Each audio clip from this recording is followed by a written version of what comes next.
All right, everyone. Good morning. This is our first welcome. This is our first pre-arrival call. So joining us on the call today, we have a couple of people.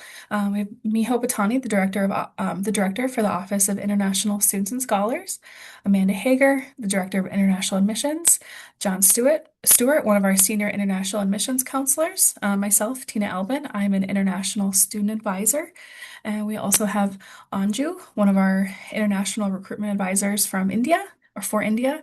And then we also have Hien, who's our international recruitment advisor for Vietnam. So you'll be hearing from some of these folks a little bit later today. So for our agenda today, we're going to talk about a lot of different information. We have visa appointments, application portal. We'll talk a little bit about arrival, airport pickup, move-in and orientation, housing, and then hopefully we're going to hear from one of our current students to give you a little bit of advice. And their perspective on being a St. Thomas student. And then we'll have time for some Q&A. So I'm going to pass it on to our international admissions staff. Amanda? Guys, good morning or good evening or wherever you are. I know many of you on the call, but thanks for coming today. I am some of your admissions counselors, or you've worked with someone on my team. This is the time of year when everybody is freaking out about the visa. So I wanted to make sure we had some time to chat about this specifically. If you are coming on an F1 visa, or maybe you're already here and you're going home for the summer, you need to renew your visa. Please talk to us. Let us know when you get your visa. Some of you have already done that. Thank you so much for letting us know when you've gotten your visa successfully. We are here to support you. We are here to meet with you. We can meet in small groups. We can meet individually. Laura, where are you? Do you want to say hi really quick? I'm here. Hi. Hi. So Laura is working with us throughout the summer, and she is a visa expert. And so you can meet with me and Laura, and we are happy to go over your individual situation with you to make you feel super comfy before going to your visa appointment, to make sure you feel like all your paperwork's in order, to make sure you have the best advice, even if you want to practice what you want to say to feel more comfortable. Sometimes that helps to say it out loud. So, and we can give you some feedback based on your answers. We can't tell you what to say, of course. It's your answers. The most important thing in a visa interview is that you are authentically yourself, and speak authentically, not rehearsed. That is a big red flag. If you're super rehearsed sounding, don't do that. And that all your paperwork's correct, of course. And then also that your social media is made public. That is something that has been happening for over a year now. So please make an appointment with us to chat. We can go on Zoom or Teams, whatever you want. Questions about the visa or anything you want to ask in the moment right now, or if you want to stay late on this call, we can chat with you at the end too. Laura, anything to add? Your DS-160 application is really important. So I think some folks like to just breeze through that, but your DS-160 application is the very first impression other than when you step up to the visa officer's window. So please make sure that your DS-160 is completed accurately. Your name is spelled correctly. If you have special characters for your name, that you use that. But all of the other answers on the DS-160 application need to be in English, using English characters and letters. That's really important. And if you have more than one DS-160 application that you've submitted in the past, please make sure on the visa appointment confirmation that the DS-160 numbers match. So you're bringing in the correct F1 visa application DS-160 for this existing appointment. So your DS-160 number starts with AA00F, and just make sure that they match. Otherwise, you will be denied entry at the embassy and you will not be able to interview. So that's advice from me. We'll do more of that too if you just talk to us on your own. Great. Yes. Thanks. Amanda, would you also like to talk about the I would application? love to. Many of you are aware of what's happening, but so this call is confirmed and admitted students. So if you have not confirmed your place yet, May 1 is the traditional deadline, but we do allow you to confirm through June. Don't recommend waiting that long because of visa wait time sometimes, but if you're already in the US, especially, you don't have to follow the May 1 as strictly. But you can, if you are somebody that needs to pay the confirmation deposit, you can do that through your application portal. You can also kind of just check for updates through your application portal. For the confirmation, if you are an admitted student who is not confirmed, Flywire is what we use. It's super simple. And then if for some reason your visa is denied and you no longer can attend this fall and want to defer or make a different life choice, we absolutely will give you your deposit back. We would never keep that for a visa denial. And then once you're confirmed, like many of you I can see on this call are, that's when you get access to your housing preference form, which is emailed to you from Residence Life. And so if we'll talk, I think, a little bit more about that in this call, but please let us know if you have questions about that as well.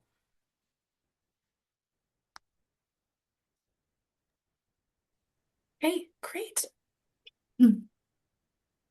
Amanda, a little bit more about the application portal. Yeah. So you can also tell us about your visa when you go into your portal. So if you're somebody who got your visa already, you can fill this out. It helps us keep track. If you emailed us and told us, we'll also keep track, but this is what these questions are in your application portal. This is last year's screenshot. Yours looks the same this year. And so the international documents, that's what they're talking about, like answering the visa. Yes, I got it, or no, I'm still waiting, or I have an appointment on this date. And it asks all those questions. So it's really helpful if you fill that out once you know maybe when your visa appointment is or if you've already been approved.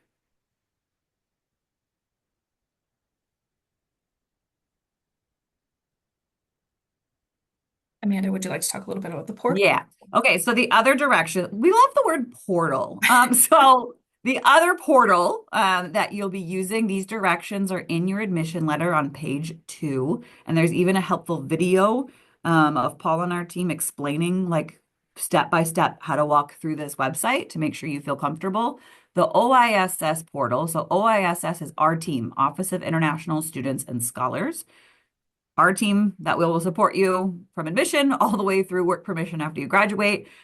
This is where all of your immigration documents will be kept. You'll use this oiss.stthomas.edu website the whole time you're here. So it's really nice that you're getting into it now and learning how it works now. This is where you request your I-20. And so this is really important that you know how to get in there and request your I-20. If you are somebody who is already in the United States, you do what's called a transfer request because you already have an F1 visa and you're just moving your record over to St. Thomas instead of whatever school you're currently at. And the directions are also in there for that. If you are confused or stuck or having issues, just send us a message. We'll help you get through whatever technical issue, or maybe you're just overwhelmed by it. We can help you. So just let us know. But this is super important. If you haven't already requested your I-20, you should be doing that now, if not already have done that.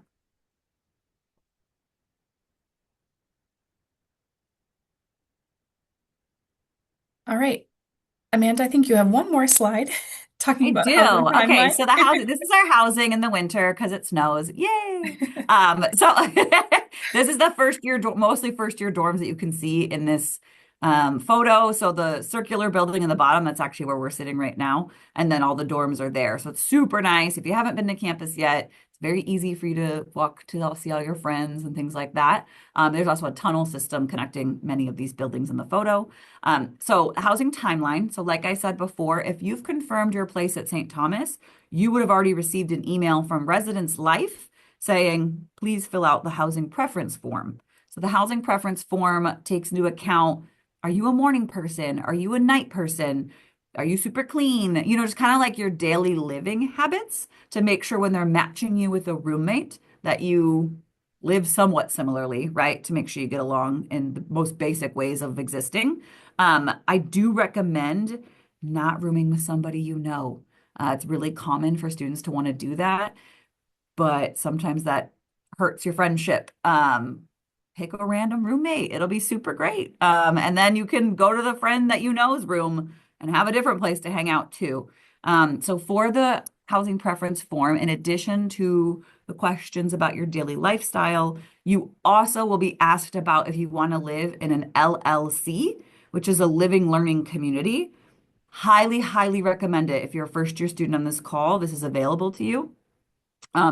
Because they only do this in your first year. This is the only opportunity you have to have an LLC experience. And what that means is you get to, and this is all in the housing preference form, there's a bunch of links to explain it. You get to live with other people who maybe have the same interest or major as you. So it's really, really great way to meet American friends, to see people who are in your classes in the same area of the same dorm as you.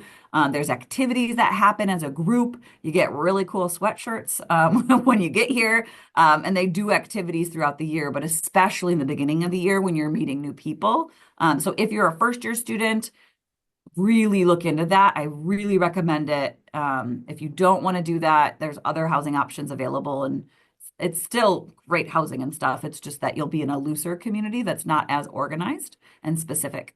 If you're a transfer student, you will live in transfer housing, so there won't be an LLC, but you have very nice housing options available as well.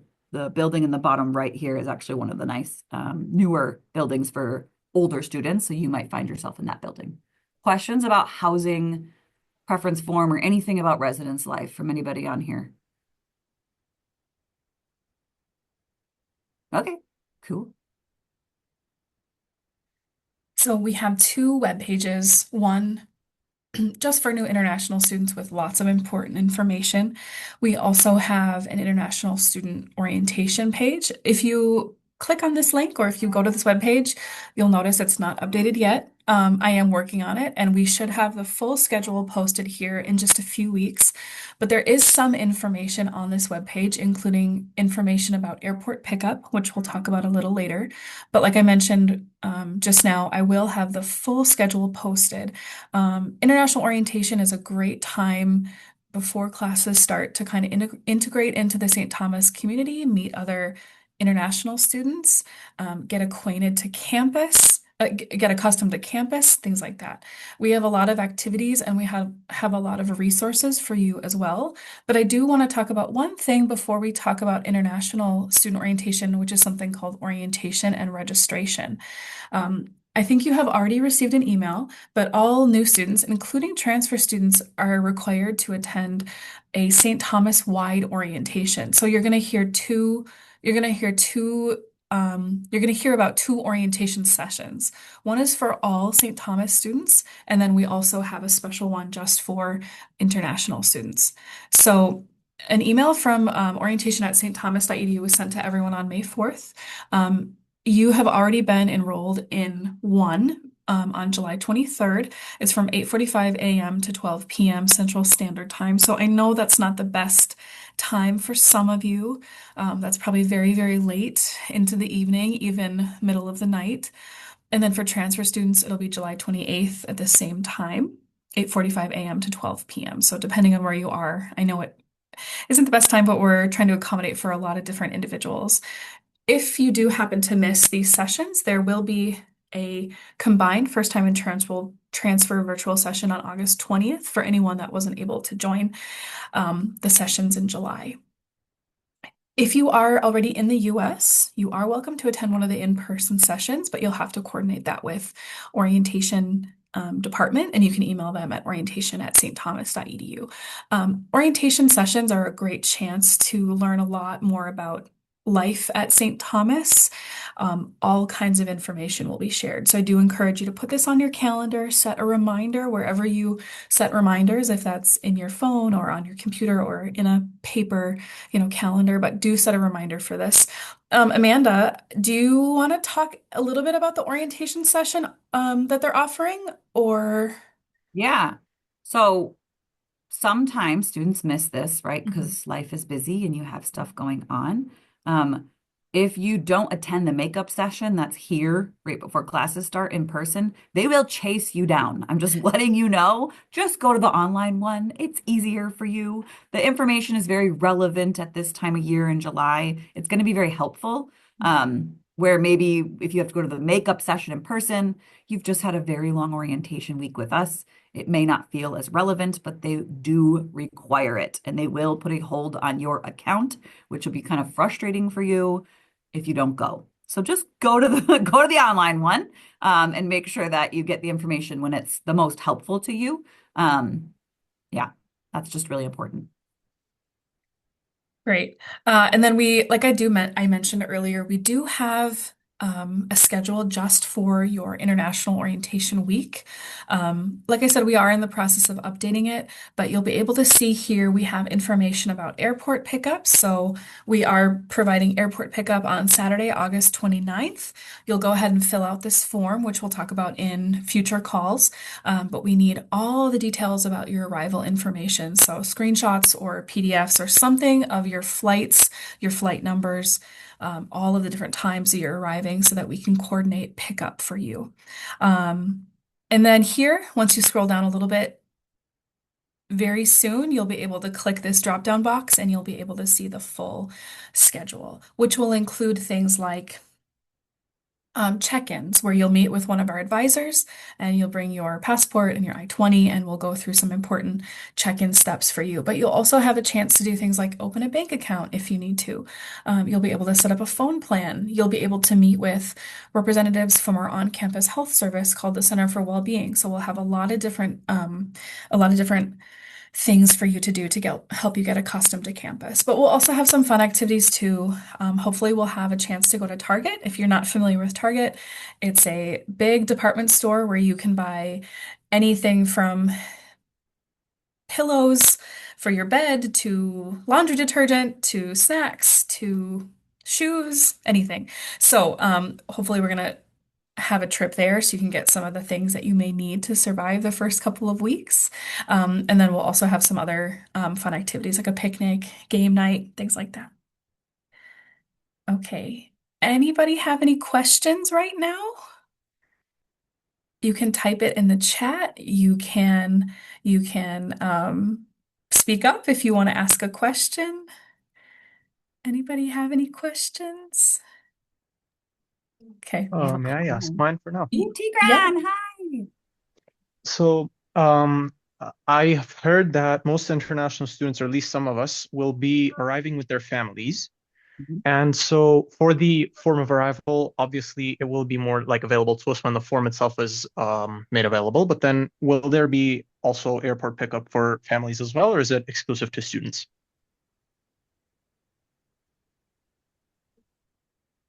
Tina. Because of limited space, I think it's generally limited to students. Um, we have quite a bit of students arriving and limited forms of transportation. So I think we typically can only accommodate students at that time. You may want to just reach out to us though and let us know what your arrival plans are. And we can give you some, directions and things like that. But yeah, because of limited space, we typically can only accommodate students.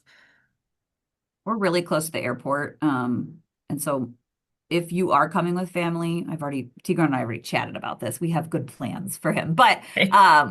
if you're coming with your family, please let us know. We'd be Yes. happy to suggest some really great spots to stay to ensure that you're close by campus or know where to kind of go, or nice neighborhoods that are really pretty to stay in for your parents or whoever's coming with you. And then just know that if you arrive before August 29th, sometimes those with families choose to do that. You yourself cannot move in until August 29th. So if you choose to arrive a day or two early, you do need to stay somewhere, whether with the family that's coming or wherever you choose to stay. You can't move in until August 29th. And then, yeah, airport pickup is very much just only space for students. Sorry, Tigran. Of Understood. Thank you very much, guys. course. And that's a great question too. If you do have family members joining you, they are welcome to join the events on campus. So we often try to have meals together, so they're more than welcome to join for that. The picnic, any of the information sessions that we have, they're more than welcome to join those, and we're really happy to meet them and welcome them to campus as well. So thanks for that question. Any other questions? You can type in the chat. You're also free to unmute yourself too.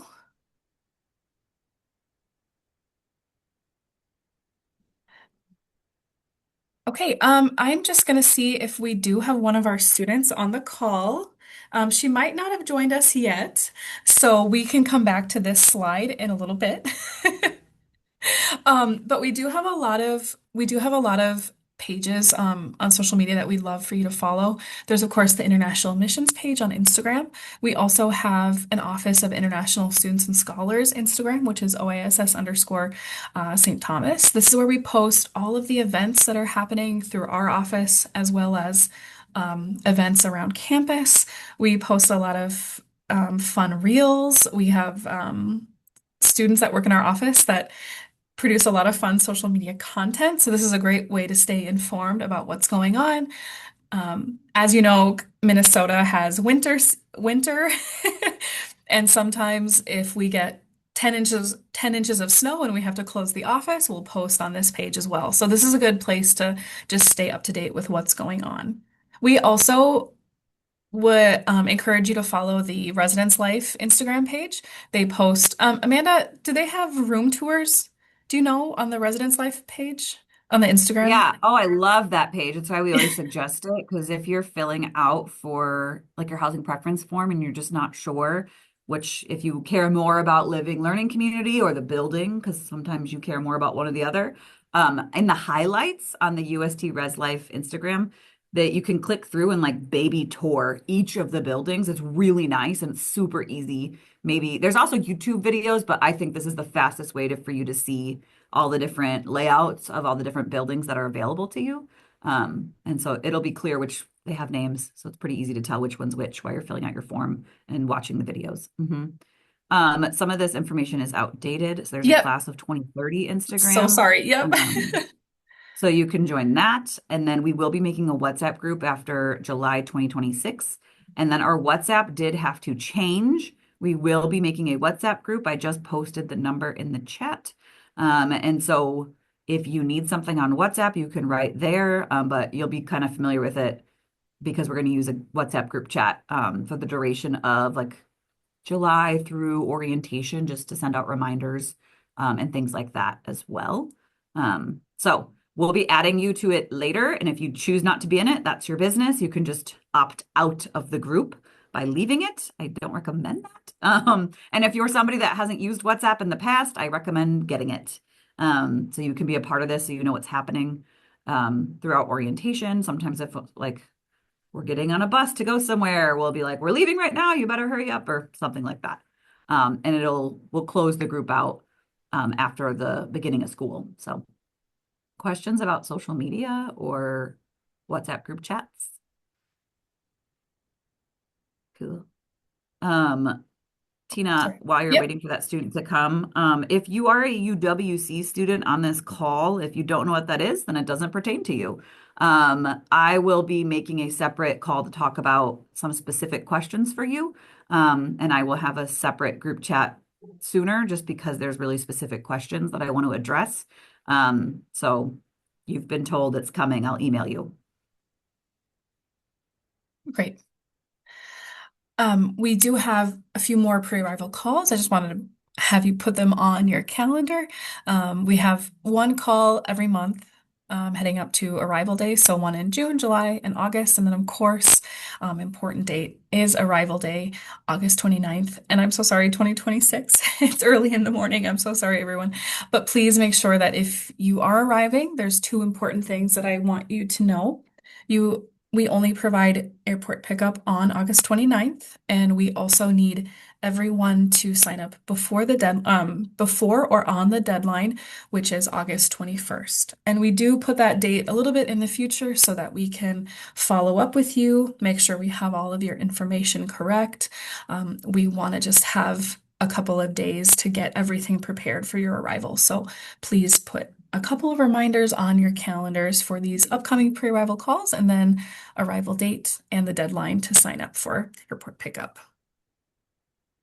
So we have, like I mentioned, we have three more pre-arrival calls, one for each month, June, July, and August. We have a lot of information to share. We're going to be speaking with Residence Life. We're going to be speaking with academic counseling and talking about class registration. We're also going to invite members from our on-campus health service, which is called the Center for Wellbeing. We're going to talk about health services that are provided on campus, as well as discussing a little bit about the American health insurance system, which can be quite complicated, but we want you to feel comfortable and feel comfortable using it once you get here if you have to. So we are going to invite representatives from our on-campus health system, health service to talk about health insurance. And then, of course, we'll go over the orientation schedule. By the next call, it should be up and ready. So we'll go over all the things you can expect for your first few days on campus.